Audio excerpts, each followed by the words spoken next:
Hi mga kaisinyan Freedom Board, welcome back again dari sa tong YouTube channel ug karon another confession asad ang atong basahon. Pero before ana ay kalimot sa pag-subscribe sa tong YouTube channel ug pagtuplok sa notification bell. Ug karon mga kaisinyan Freedom Board, ladies and boys, ako si Bay Gamay ug ako nang basahon ang confession karon.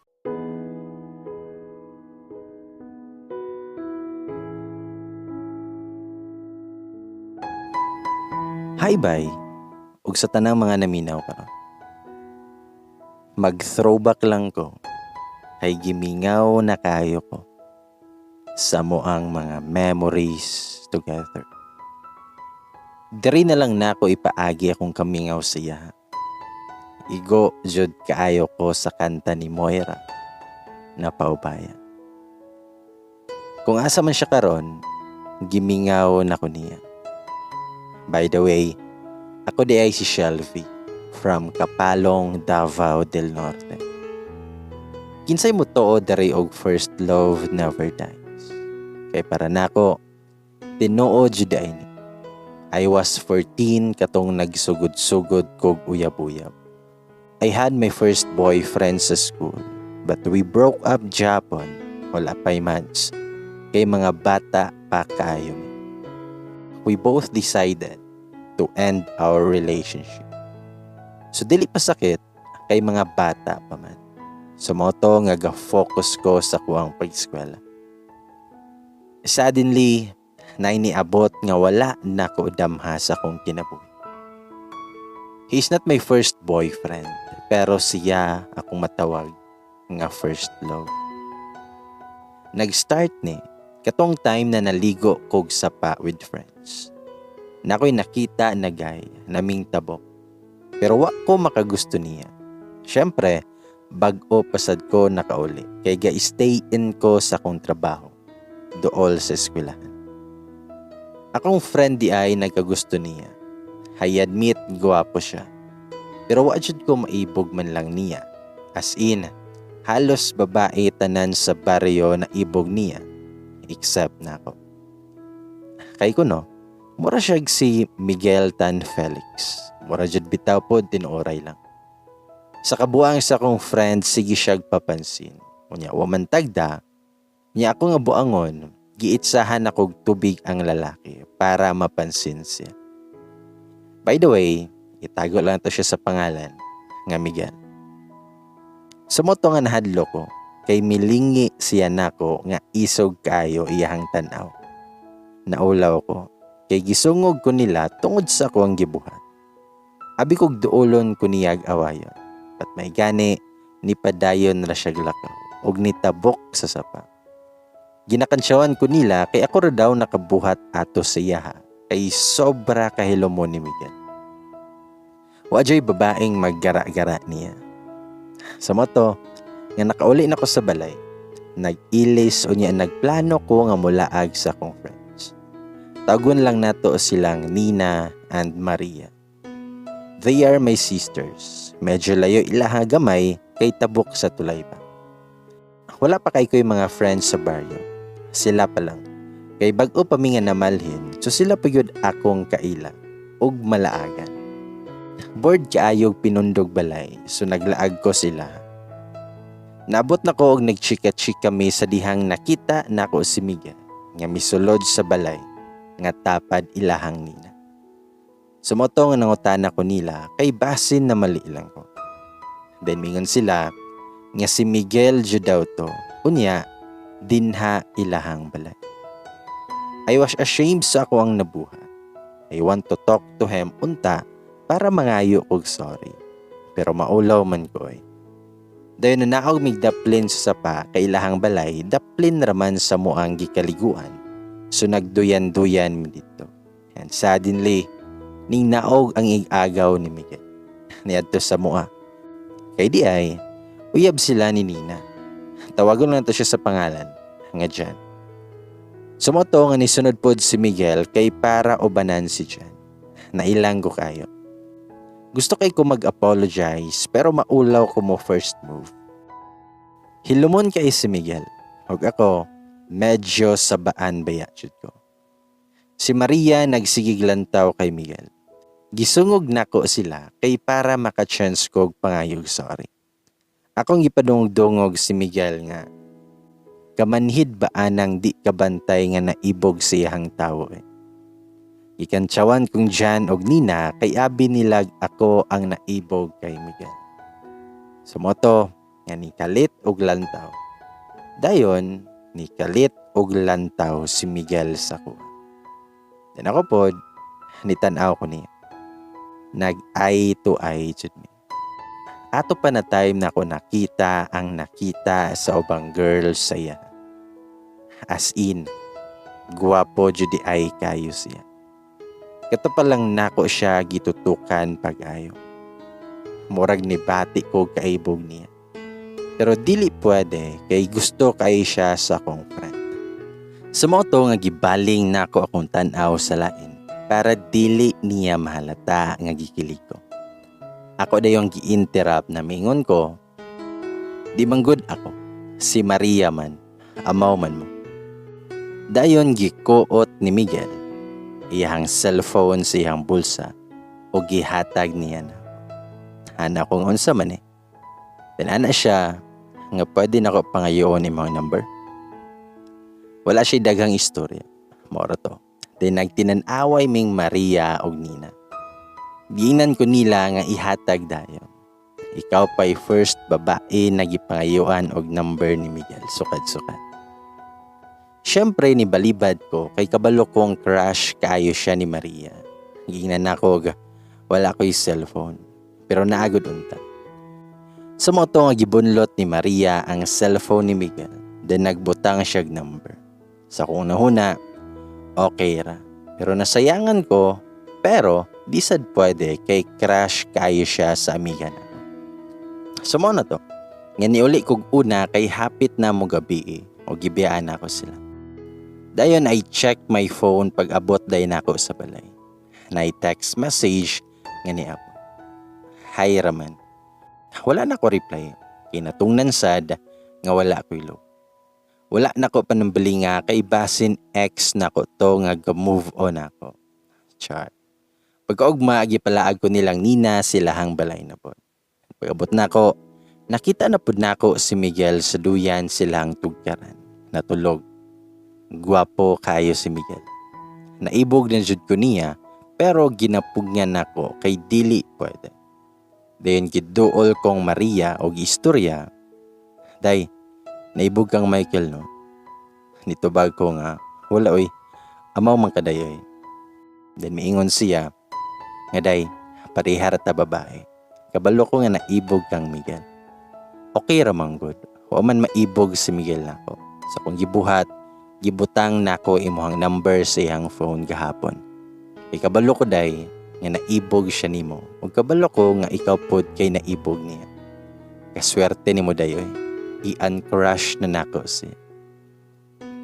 Dito na ko nakabalo nga si Miguel ay itong ni text na ako. So kadato, sige na mig text hantod sa nunguyab siya nako. O gisugot pod nako siya kay makalingaw kay siya ka-text o katawag. Di na mabuo akong adlaw kung di mi magkita. Dali ra kayo ang mga adlaw. Always na ko nga galag atong ilahang Nina ug Maria para makita si Miguel. I'm so in love with him. Iyang smile o iyang katawa is my weakness. Lami kaayo tan-awon si Miguel. While he hold my hands, dili na nako gustong buyan siya. Lami kayo sa feeling na you are both in love to each other. Kay Miguel nako na feel ang love na dili na dula-dula.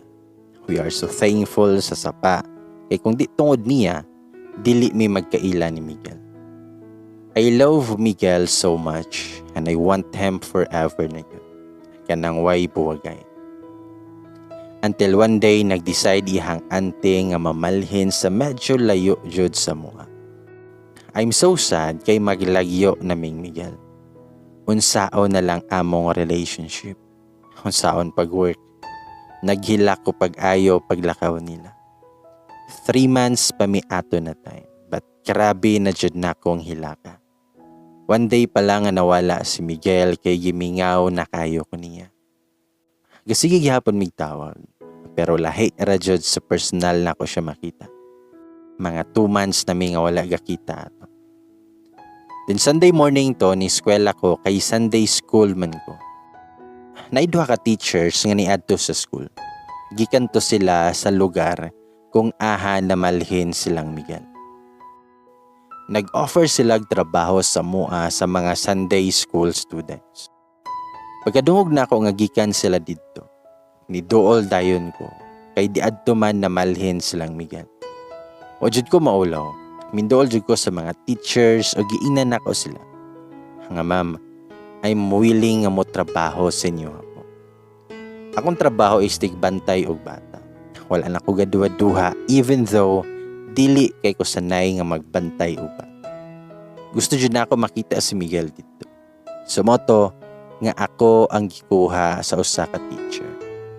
Giinan ako si Miguel og nalipay pod kayo siya. Always na may kakita inig ka rest day na ako. Pero limited lang ang time kay iyang auntie kay very strict kay Miguel. Our relationship is secret maliban siyang kuya o igagaw na uyab ni Nina. Kay bawal pa maguyab-uyab si Miguel. Dinmilabay ang mga panahon, niabot may first anniversary. Naglakas loob si Miguel o gipila-ila ko niya siyang pamilya. Yes, as we expected, they don't like me kay mga bata paligid daw. And I heard them saying na dili daw ko itsurahan para kay Miguel. Yes, tinuod sad. Then Miguel told me na ayaw sila imait. Love di ka kayo. Dito nigaan akong gibate. Og sa mo ang first anniversary, I gave everything kay Miguel. Because of my love, gihatag ang nako tanan siya. Ang tanan-tanan. Sure nako kay Miguel. Gihatod ko niya pag uli. Then ang mga tao sa kuha nananaw. Especially mga dalaga dito nga naibog sa diay sila kay Miguel. And syempre, nanajud ko'y madungog na mga istorya like gwapo ra kaayo si Miguel para nako. Pero wala lang nako panumbalingan. As Miguel said, he loves me a lot. Ipaglaban ko niya sa tanan. Dali ra kayo ang panahon. Mag-celebrate na mi sa mong 4th anniversary. Giyatagan ako si Miguel og usa ka singsing as a surprise. Bali couple ring ni siya. Then giyatagan ko niya necklace.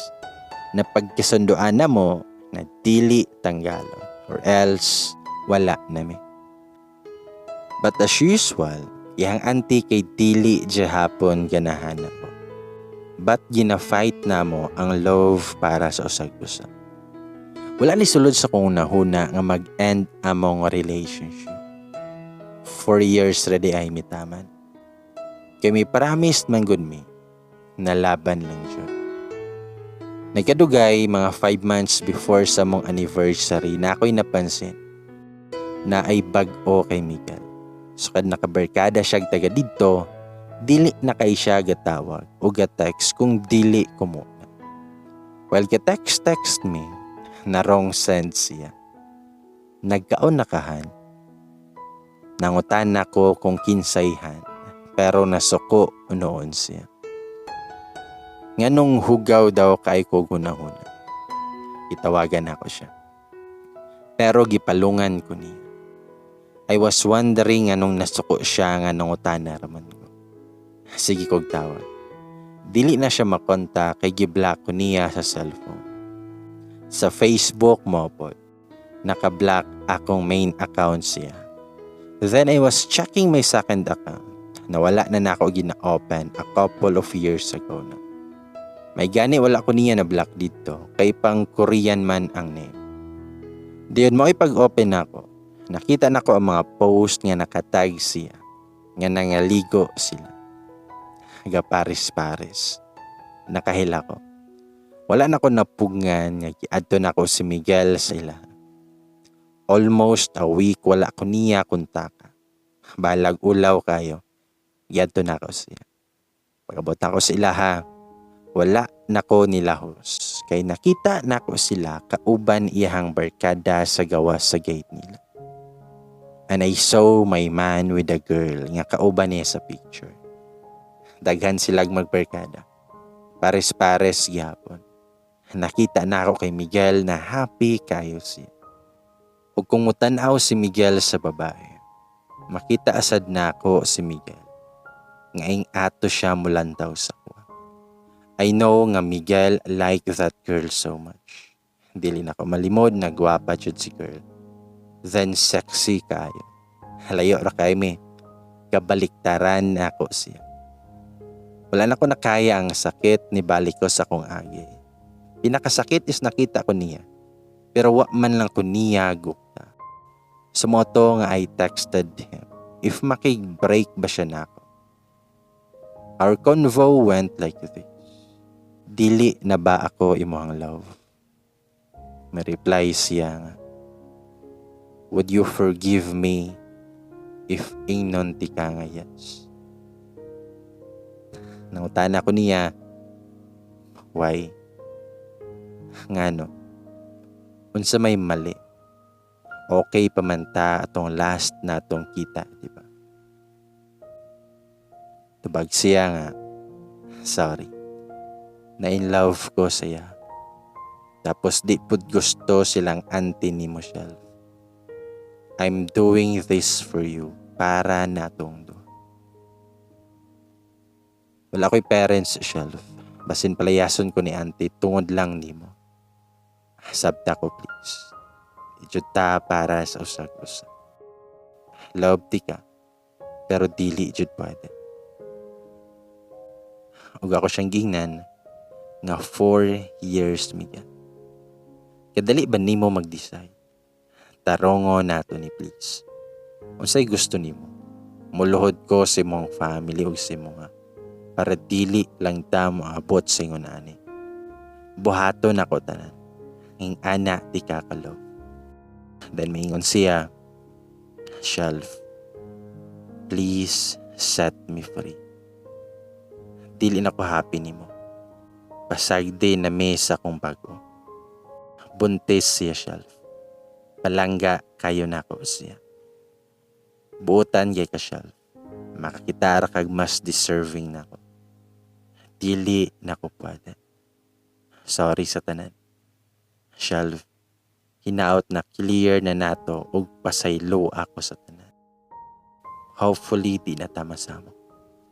Unta last na ni na convo nato, Shelf. Love ti ka, pero mas love sad nako siya. Og boros na siya, Shelf. Wala na ko'y mabuhat, kundi pakasalan siya. Mo na'y last reply niya sa kuha. Wala na pod ko ni-reply, kay nasakitan na kayo. Di na ako kayang maato sa eskwelahan. Dayon na tingala silang mama, nganong sigir kog suka. Every kaon kay isukaran ako. Abi na kog tungod lang sa klema. Wala sa ko'y gana mo kaon. Sumotong gipangutan akong mama, nga buntis ka, Shelby. Even my period, kay I didn't notice na nga 3 months na kong delayed yan. Sumoto nga nagpiti ko, dahil nag-positive. I never told Miguel that I was pregnant. Gitago na ako, then gi-check na ko iyang Facebook. He is so happy naman, kay mag-baby na daw sila sa iyang bagong uyab. Iyang profile picture and cover photo is silang duha sa girl. Sweet kaayo sila. And the way Miguel hold her hands on his profile picture, I saw myself when Miguel and I together. But sad to say, that's not me anymore. Ni-smile lang ko. Pag wala na ko kabantay, nga nitulo na ako ang mga luha. And always makisabay ang ulan sa akong pagkila. Mo nang akong gingalan sa akong anak, kay Rain Angel. 2 years nang nakalabay since nag-break me and mag 2 years old na among baby. Precious kayo si Rain. Naliwat ihang mata siyang papa. Kalok alay kay si Rain siyang papa. Ug blessed kayo ko nga na ako'y Rain sa akong kinabuhi. Ug diri na lang ko to. Salamat kayo sa tanan.